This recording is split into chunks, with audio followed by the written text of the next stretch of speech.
반갑습니다. 언제나 네 편 메가스터디 최적입니다.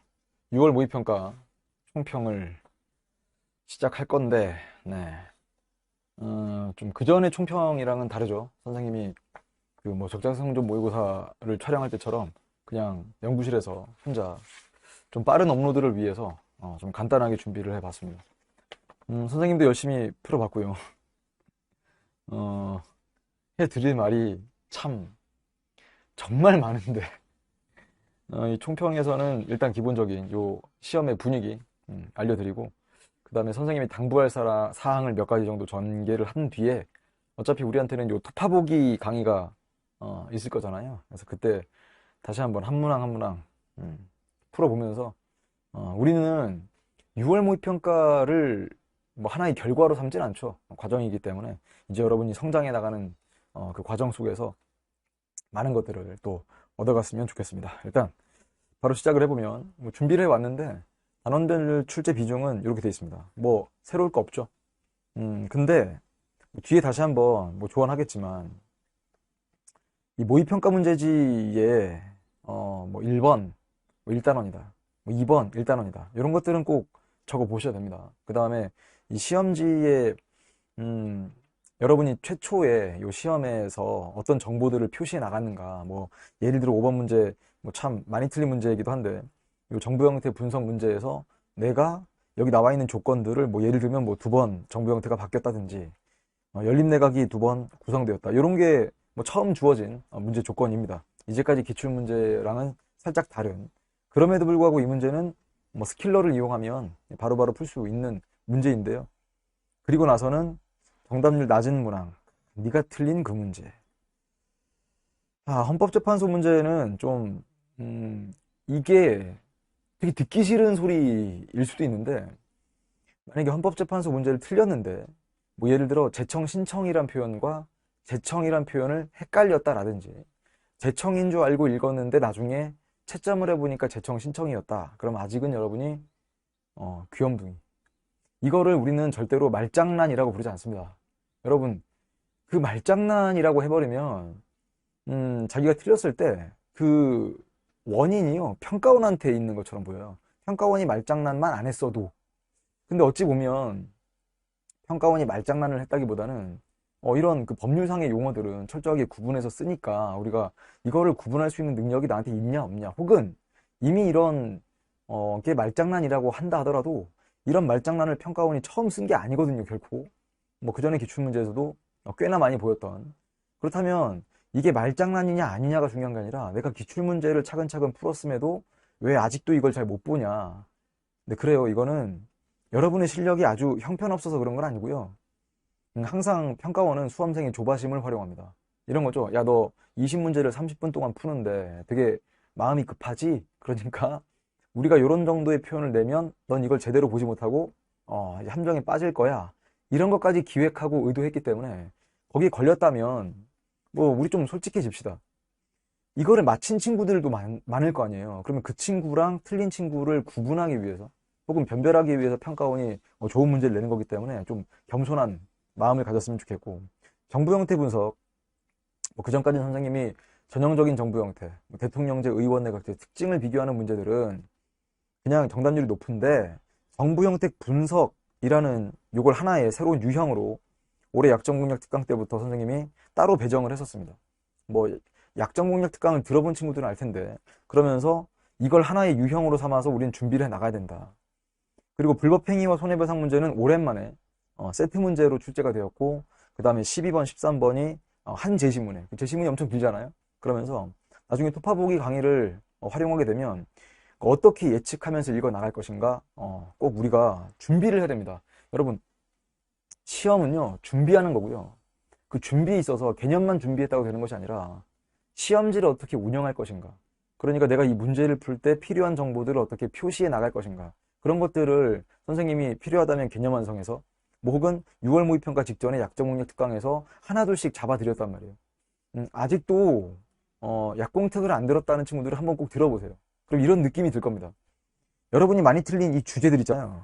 여기 있는 거 선거게임 빼고는 어차피 선거게임은 선생님이 약공특에 담지 않겠다, 선거게임이라는 별도의 교재와 강좌가 있으니 그걸 활용해 달라, 우리는 선거를 빼고 나머지 개념 문제에서 많이 틀리는 것들을 집중하겠다 하면서 약공특을 기획했었는데 거기 여기 있는 건 웃으면 좀 그렇지만 여기 있는 게 다 있어요. 다 하나도 빠짐없이. 그래서 아마 약공특을 6월 모의평가 이후에 수강하는 친구들은 이미 그게 6월 모의평가 이전에 완강된 강의인데 이런 아쉬움이 들 수도 있어요.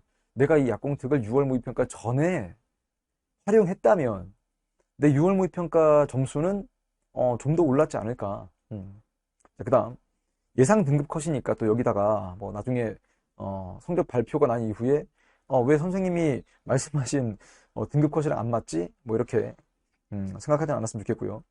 여기 보시면 원점수 만점 받으면 표준 점수가 73점으로 예상되는데 솔직히 이 정도면 꽤나 괜찮은 거죠. 이거보단 더 표준 점수가 높은 과목도 없진 않지만 난이도에 비추어 봤을 때 이 시험은 결코 어려운 시험이 아닙니다. 선생님 왜 또 그렇게 말씀하세요? 아니 그냥 있는 사실 그대로 최대한 말씀을 드리려고 하는 거예요. 이게 지금 1컷이 45점이면 뭐랄까 엄청 희망적이랄까? 이 과목 자체가 너무 매력적인 과목이 돼버려. 한번 배우고 그 다음에 개념에서도 배신이 없고 부드럽게 풀리고 부드럽게 점수가 나오는데 잠깐만 이렇게 냈는데 1컷이 48 혹은 만점 47이 아니야? 야 이건 대박인데 너무 좋은데? 그거 왜 그런 거냐면 상위권은 자기 점수 지켜낸 거고요. 중위권부터 점수가 쭉쭉 빠지는 거죠. 그러니까 중위권부터는 적당한 함정에 계속 걸립니다. 근데 이거를 이미 넘어선 친구들은 이 시험지 자체가 잠깐만 이건 뭐 시간이 부족하지도 않고 그렇게 딱히 어렵지도 않은 것 같은데 점수가 괜찮은데? 많이 누리시길 바랍니다. 근데 한 가지 더 좀 의지를 다져보자면 여러분 이 데이터가 수능날까지 계속 될 거라는 생각을 하시면 안 되죠. 왜냐면 정법 공부하는 이 정법러들, 이 정법 1등급 전사들은 이 6월 모의평가의 성적이 꺾일 사람들도 아니고 그 다음에 6월 모의평가 결과에 따라서 다른 과목으로 별로 갈아탈 사람도 아니라면 이 과목 안에서 계속 다졌을 때 9월 모의평가의 성적은요. 진짜 수능 성적은요. 이 정도 시험이라면 진짜 1컷이 만점이 나올 만큼 정말 많이 노력하는 친구들로 우리는 실제 경쟁을 하기 때문에 좀 더 의지를 다졌으면 좋겠습니다. 그 다음 준비한 것은요. 총평에서 뭐 난이도는 아까 말씀드렸습니다. 결코 어려운 시험은 아니다. 그 다음 기니디형 없어요. 그리고 세트 문제가 부활했죠. 12번과 13번. 근데 얘는 아마 약공특에서 선생님이 뭐 이런 아이디어를 말씀드렸을 겁니다. 민법의 기본 원칙을 따로 시간을 내서 주제를 따로 정리하진 않았지만 민법의 기본 원칙에서 과실책임, 무과실책임 이것이 어차피 불법행위와 손해배상 파트에 가서 당연히 쓰이기도 하고 묶일 수도 있다. 여러분 그런 예상들은요. 뭐 선생님이 이번 6월 모의평가에서 뭘 적중했다 이렇게 말씀드리고 싶은 게 아니라 나중에 한번 또 보세요.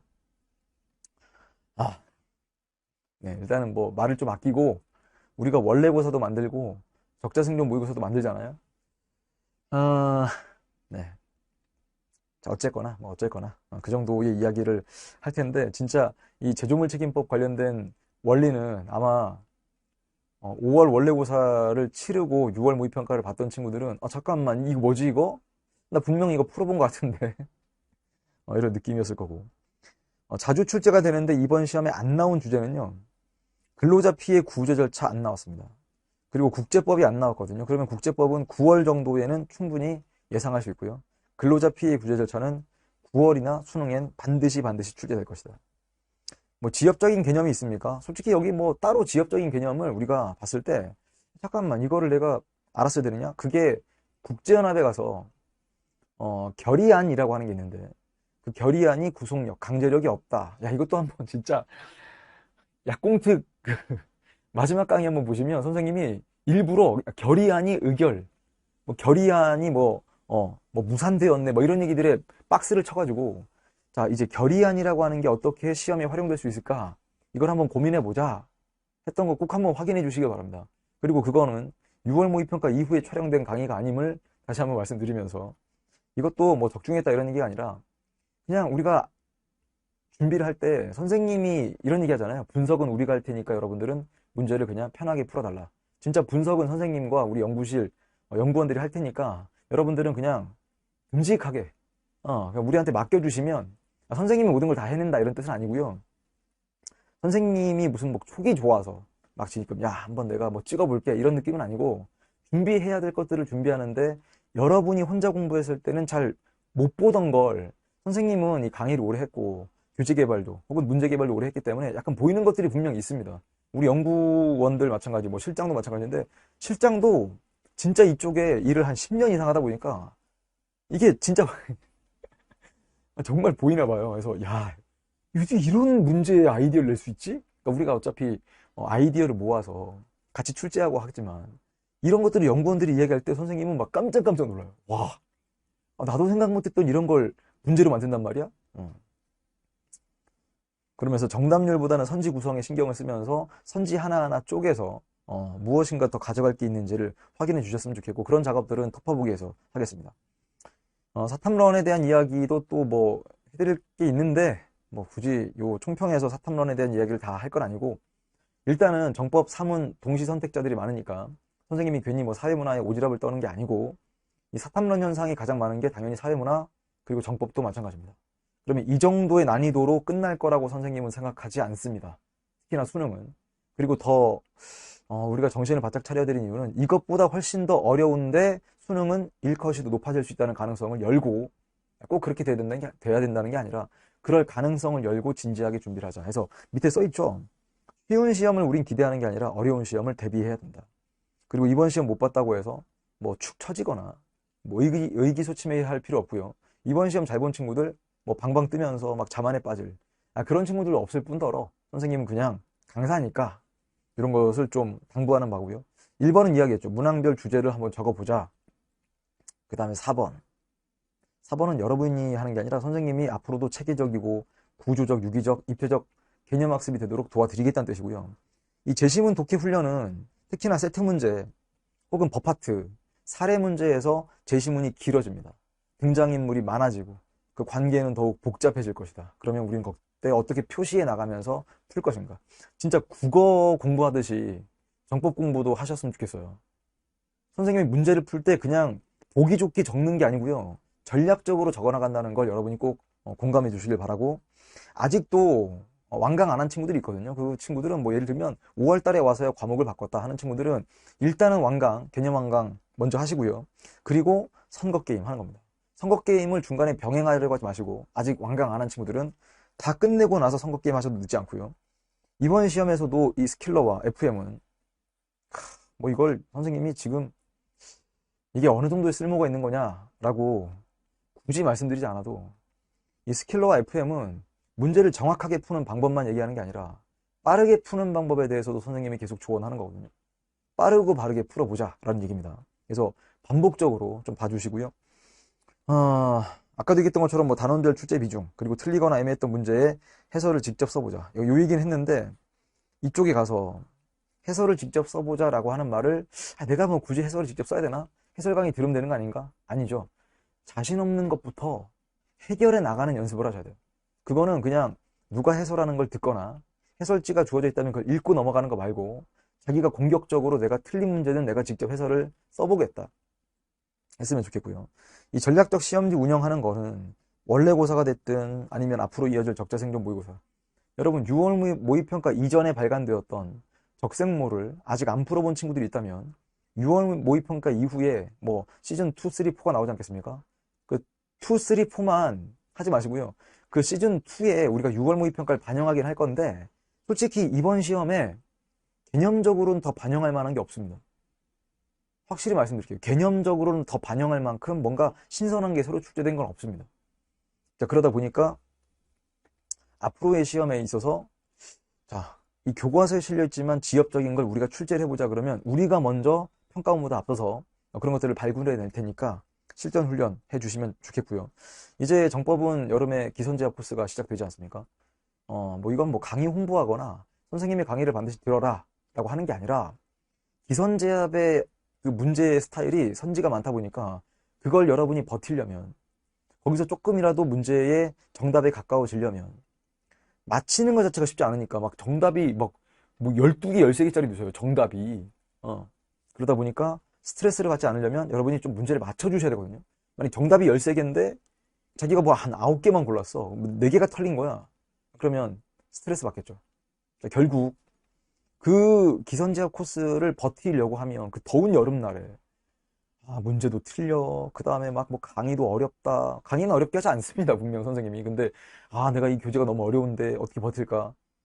뭐 힘이 많이 들겠죠. 그래서 그 전에 시간이 날 때 6월달 7월 초 정도를 활용해서 약정목약 특강 반드시 안 되는 친구들은 반드시 들어주십사 하고요. 개념을 좀 빠르게 한 바퀴 돌고 싶다는 친구들은 개념 휘몰이, 그 다음에 선생님이 수시로 올리는 가글 특강도 그냥 편하게 들으시면 됩니다. 가글 특강은 가려운 데를 긁어드리는 것이고, 그 다음에 질문 많이 들어오는 것들을 요약한 거니까. 자, 요 정도까지 조언을 해드리고 우리 적자들에 대한 당부를 해봤습니다. 자, 이제 선생님은 토파보기 강의를 아주 잘 준비를 해서 진짜 이 잡듯이 한번 털어보겠습니다. 그래서 앞으로 시험을 어떻게 준비해 나갈 것인가, 뭔가의 사인이 있다, 시그널이 있다 그러면 그것도 다 말씀을 드리겠습니다. 자, 총평 마무리하고 우리 토파보기에서 또 웃는 얼굴로 만나죠. 피스. 최적이었습니다.